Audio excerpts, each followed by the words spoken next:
కానీ నేను ఇవాళ ఈ వేదికగా ఇంతకుముందు ఆయన నాకు సవాల్ ఇచ్చింది కాబట్టి నేను చెప్తున్నా, సవాల్ ఇచ్చిన ఆయనకే చెప్తున్నా, నీకు నిజంగా ఇప్పుడు అందరూ మెన్షన్ చేస్తున్నా ఏదైతే దేవునూరు అటవీ భూముల పక్కన ఆ దేవునూరులో నీవు దొంగతనంగా నీ బినామీ పేరు మీద నీవు భూములు కొన్నవా లేదా?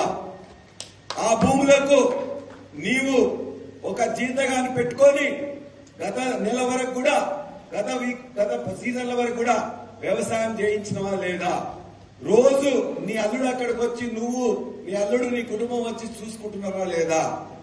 దాని పక్కనే ఉండే ముప్పారంలో అదే అడవి భూముల పక్కనున్న ముప్పారంలో నీవు మళ్ళొక 24 ఎకరాలు నెలన్నర కింద మళ్ళా బినామీ పేరు మీద కొన్నవా లేదా? ఆ కొనడానికి నీ అల్లుడు మీ కుటుంబ సభ్యులు వచ్చిందా లేదా? దాని పక్కనే ఉన్న రోడ్లు కొత్తగా నువ్వు వేయించుకోవడానికి పక్కనలతో మంతనాలు చేసి బెదిరించినవా లేదా?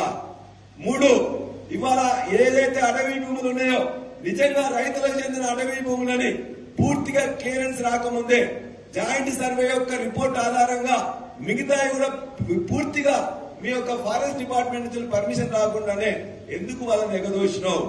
వాళ్ళందరికీ పని కాకుండా వాళ్ళందరినీ బెదిరించి చివరికి నువ్వే కాజేయాలని చెప్పి నీ ప్రయత్నం చేస్తున్నావా లేదా? ఈ మూడింటికి నువ్వు సమాధానం చెప్పు. ఖచ్చితంగా నీ యొక్క బినామీలు అక్కడ ఉన్నారా లేదా? ఆ దేవునూరు గ్రామస్తులందరినీ అడుగు, ఆ ముప్పారం గ్రామస్తులందరినీ అడుగు. ఎవరైతే నువ్వు రైతులను ఇక్కడ పంపిస్తున్నావో ఆ రైతుల పేరు మీద 1000 ఎకరాలు కొలగొట్టడానికి నువ్వు సిద్ధపడ్డావా లేదా? నీకు ఇవన్నిటికీ నిజంగా సమాధానం తెలిసి కూడా నువ్వు అబద్ధాలు చెప్తున్నావు. నువ్వు నాకు చిమ్ము నెత్తు లేదని చెప్పి మాట్లాడతావా? బరాబరిగా చెప్తున్నావు. ఇవాళ నీవు ఒక పార్టీ తర్వాత ఒక పార్టీ తర్వాత ఒక పార్టీ మారుతూ ఇవాళ మొత్తం కూడా నేతి బీరకాయలో నేతి ఎంత ఉందో నీ యొక్క నీతి కూడా అంతే ఉందని చెప్పేసి నేను తెలియజేస్తూ నీవు ఖచ్చితంగా మాకు చీము నెత్తురున్నది. నిజాయితీగా ఉన్నాం. కేసీఆర్ గారు తెలంగాణ ఉద్యమంలో మాకు ఏవైతే పోరాటం నేర్పిండో నిజాయితీ నేర్పిండో ఆ నిజాయితీతోనే నీకు కూడా హెచ్చరిస్తున్నాం. పిచ్చి వేషాలు వేస్తే ఖచ్చితంగా అక్కడున్న ప్రజలు నీకు ఓటేసిండ్రు, నీ అల్లునికి ఓటేయలే.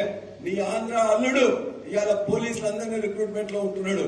నీ ఆంధ్ర అల్లుడు ఇవాళ మొత్తం కూడా అక్కడ ఉండే మొత్తం ఇతర కబ్జాలకు కూడా పాల్పడుతున్నాడు. నీ ఆంధ్ర అల్లుడు మొత్తం రెవెన్యూ డిపార్ట్మెంట్ మొత్తం గుప్పిట్లో పెట్టుకున్నాడు. అక్కడున్న రోడ్లన్నీ కూడా మిగతా కార్యకర్తలకు ఇవ్వకుండా నువ్వు వేసుకుంటున్నావు. ఇటువంటి పిచ్చి పనులు చేసుకుంటూ మొత్తం కూడా నీ ఆంధ్ర అల్లులతో ఇక్కడ దోపిడీ చేపిస్తూ మేమిచ్చిన గులాబీ విజయాన్ని ఇలా వాళ్ళకి తాకట్టు పెట్టుకొని భూములను తుంచుకున్నామని చేస్తూ నాకు చింపు నెత్తులేదని చెప్పి మాట్లాడతావా? జాగ్రత్త బిడ్డ. ఖచ్చితంగా అన్నింటి కూడా నిరూపిస్తాం.